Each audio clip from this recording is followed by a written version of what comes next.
आज हम जानेंगे इसरो के सैटेलाइट के बारे में जो पैसिफिक ओशन में गिरा है, और दूसरे पॉइंट में हम जानेंगे कि सैटेलाइट में क्या क्या साइंटिफिक इक्विपमेंट लगे थे जो हमें डेटा मिला। फिर आगे हम तीसरे पॉइंट में डिस्कस करेंगे कि किसी भी सैटेलाइट को डी ऑर्बिट करना हो या किसी ऑर्बिट को किसी और ऑर्बिट में भेजना हो सैटेलाइट को, तो क्या किया जाता है। तो चलिए जानते हैं डिटेल में इस मिशन के बारे में। Welcome to our channel space talk. इस सैटेलाइट के बारे में बात करें तो ये सैटेलाइट अपने आप पैसिफिक ओशन में नहीं गिरा है।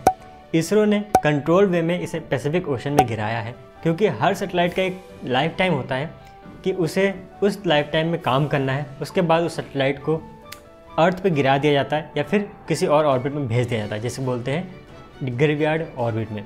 ये सैटेलाइट बना था 3 साल काम करने के लिए, लेकिन ये सैटेलाइट 11 साल का डेटा हमें कलेक्ट करके दिया, तो काफ़ी अच्छा खासा टाइम था।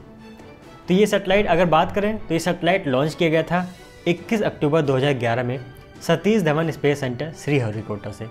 ये C-18 नाम के मिशन का नाम था, जो PSLV रॉकेट की मदद से भेजा गया था। इस मिशन में 2 और नैनो सैटेलाइट भेजे गए थे इस सैटेलाइट के साथ, मतलब मेगा ट्रॉपिकल 1 सैटेलाइट के साथ। जो दोनों अनदर सैटेलाइट थे वो एक नैनो सैटेलाइट थे, वो स्टूडेंट के। पहला सैटेलाइट था 3 kg का, जो IIT कानपुर और इसरो के देखभाल में बना था, और जो दूसरा था वो SRM-SAT था, वो 10 kg का सैटेलाइट था, वो भी नैनो सैटेलाइट था। लेकिन जो मेन सैटेलाइट था मेगा ट्रॉपिकल 1, वो 1 टन का सैटेलाइट था, जो आज हम लोग बात कर रहे हो सैटेलाइट के बारे में। इस सैटेलाइट के ऑर्बिट की बात करें तो ये सी लेवल से 867 किलोमीटर के ऑर्बिट पे रिवॉल्व करता था 20 डिग्री इंक्लिनेशन के साथ। ये सैटेलाइट मिल के बनाया था इसरो और फ्रेंच स्पेस एजेंसी, ताकि ट्रॉपिकल रीजन के वाटर साइकिल को समझ पाएँ। ट्रॉपिकल रीजन वो होता है जो इक्वेटर के थोड़ा सा ऊपर और थोड़ा सा नीचे जगह को हम बोलते हैं ट्रॉपिकल रीजन। तो उस रीजन में जो क्लाइमेट, जो वाटर साइकिल है, उसको स्टडी करने के लिए ये भेजा गया था सैटेलाइट। अब हम सेकंड पॉइंट पे आ गए हैं, जहाँ पे हम लोग डिस्कस करेंगे इस सैटेलाइट में कौन कौन से साइंटिफिक इक्विपमेंट लगे थे जिससे हमें डेटा मिला है। मेजर 4 साइंटिफिक इक्विपमेंट लगे थे, जिसका शॉर्ट फॉर्म है साफिर, मद्रास, स्कारब एंड रोजा। आइए डिटेल में जानते हैं इस सैटेलाइट के साइंटिफिक इक्विपमेंट के बारे में, इनका काम क्या था। पहला था, उसका फुल फॉर्म है sounder for atmospheric profiling of humidity in the intertropical region. ये एक माइक्रोवेव रेडियोमीटर था जिसका काम था एटमॉस्फेयर के ह्यूमिडिटी और टेम्परेचर को मेजर करना, जो ट्रॉपिकल रीजन के थे। सेकंड था मद्रास, जिसका फुल फॉर्म है Madras airborne rain and cloud observation system. ये एक मल्टी फ्रिक्वेंसी माइक्रोवेव स्पेक्ट्रोमीटर था जो मेज़र करता था रेनफॉल को, रेट को, मतलब जो क्लाउड में वाटर ड्रॉपलेट था उनको मेज़र करता था। और जो तीसरा था वो स्कारब, इसका फुल फॉर्म है स्कैनर फॉर रेडिएशन बजट। ये मेज़र करता था इनकमिंग और outgoing radiation from the surface of the earth. जो एनर्जी बैलेंस का काम था वो ये एक सेंसर करता था, मतलब कितनी एनर्जी गई और कितनी एनर्जी वापस आई अर्थ में। चौथा और लास्ट था रोसा, इसका फुल फॉर्म है radiometer for ozone and atmospheric studies. ये एक UV विजिबल NRI स्पेक्ट्रोमीटर था जिसका काम था मेज़र करना ओजोन और जो ट्रेसेस ऑफ गैसेस जो एटमॉस्फेयर में प्रेजेंट हैं उनको मेज़र करना। तो ये थी 4 मेजर साइंटिफिक इक्विपमेंट जो इस सैटेलाइट में लगी थी। तो हमने पूरी तरह इसरो के इस अपडेट के बारे में जान लिया, इस सैटेलाइट के बारे में जान लिया, और कब लॉन्च किया गया था और इसका काम क्या था। अब हम जानते हैं कि किसी भी सैटेलाइट को अगर डी ऑर्बिट करना, मतलब गिराना हो एटमॉस्फेयर में, या फिर ऑर्बिट किसी और ऑर्बिट में भेजना हो, तो करना क्या होता है। मान लेते हैं ये अर्थ है। कोई भी सैटेलाइट वो रिवॉल्व करता है इलिप्टिकल ऑर्बिट में।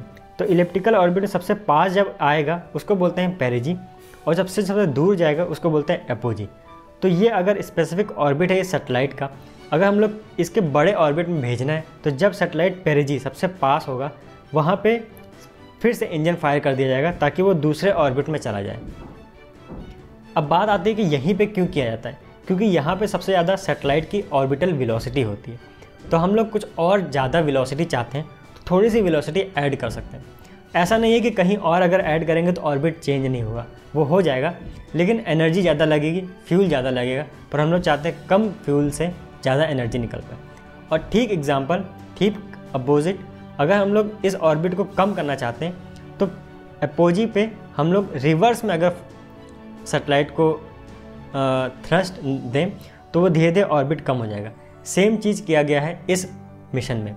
ये 867 ऑर्बिट पे घूम रहा था, फिर धीरे धीरे करते करते इंजन फायर करता है, जब भी घूम यहाँ आता था इंजन फायर किया जाता था अपोजिट डायरेक्शन में, फिर धीरे धीरे आ गया है नीचे। ये कंट्रोल वे में करना काफ़ी चैलेंजिंग था क्योंकि ये सैटेलाइट उस तरह बनाया भी नहीं गया था और 867 किलोमीटर के नीचे काफ़ी चीज़ें आती है। फॉर एग्जांपल पहला है 400 किलोमीटर के इंटरनेशनल स्पेस स्टेशन, जो उससे बचना था। तिंगोंग स्पेस स्टेशन, एक और हमारे पास स्पेस स्टेशन है जो चाइनीज़ का, उससे बचना था। और 500 से 600 किलोमीटर के बीच में 4000 सैटेलाइट जो अपने स्पेस एक्स के स्टारलिंक है उनसे बचना था। और भी लोअर अर्थ ऑर्बिट में बहुत सारे सैटेलाइट। तो ये काफ़ी ट्रिकी और काफ़ी चैलेंजिंग था इसरो के लिए, लेकिन ये सक्सेसफुल कंप्लीट हो गया है। पूरे कंप्लीट होने में लगभग 2 साल लग गया इसे डी ऑर्बिट करने में और 20 बार इंजन फायर किया गया। पहला लास्ट जो 2 इंजन फायर किए गए आपको स्क्रीन पे दिख रहा होगा, ये ऑफिशियल इसरो ने लॉन्च ट्विटर पे बताया कि जो सेकंड लास्ट था वो फर्स्ट बर्न दिखाया गया है और सबसे लास्ट था सेकंड बर्न। उसके बाद जो इम्पैक्ट हुआ वो कहाँ पे आपको दिख रहा होगा स्क्रीन पे। जो तरीका अपनाया जाता है वो एक इफ़िशिएंट तरीका है। और भी तरीके से डी ऑर्बिट किया जा सकता है, कहीं पे भी हम लोग इंजन फायर करके डी ऑर्बिट या फिर और प्लस ऑर्बिट कर सकते हैं, लेकिन उसमें फ्यूल ज़्यादा लगेगा। फॉर एग्जांपल कि सैटर्न 5 जो अपोलो 11 मिशन में यूज़ किया गया था वो 3 दिन में मून पहुंच जाता है, लेकिन अपना PSLV जो चंद्रयान 2 मिशन किया गया था उसको लगते थे 48 दिन लगे। तो उन्होंने ऐसे ही किया कि पहले छोटा ऑर्बिट था, फिर जब वो वहाँ पे पास में आ गया तो फिर से फायर किया गया, फिर पास किया, तो उससे टाइम ज़्यादा लग गया, लेकिन हम लोग कम फ्यूल में वहाँ तक पहुँच गए। लेकिन जो सैटर्न 5 में अपोलो 11 मिशन में यूज़ किया गया था उसमें 100 मीटर का रॉकेट यूज़ किया गया था और अपना PSLV GSLV 70 मीटर का है। कम फ्यूल और कम हम लोग पहुँच गए थे, लेकिन टाइम ज़्यादा लगा था। तो वैसे देखा जाए तो एक this is the perfect example कि टाइम इज़ अ मनी। अपने PSLV को 50 दिन लगा लेकिन कम फ्यूल में चले गए, कम पैसे में चले गए। सैटर्न 5 को काफ़ी ज़्यादा पैसा लगा लेकिन 4 दिन में पहुंच गया। डिपेंड भी करता है क्योंकि उसमें इंसान थे तो उन्हें जल्दी ही पहुंचना था। तो ये बस एक एग्जांपल के लिए बताया कि ऐसा क्यों किया जाता है। आशा करता है आपको वीडियो पसंद आया होगा। पसंद आया तो please like the video. Thank you very much for watching. फिर मिलते हैं कुछ नए इंटरेस्टिंग अपडेट के साथ, तब तक के लिए नमस्कार।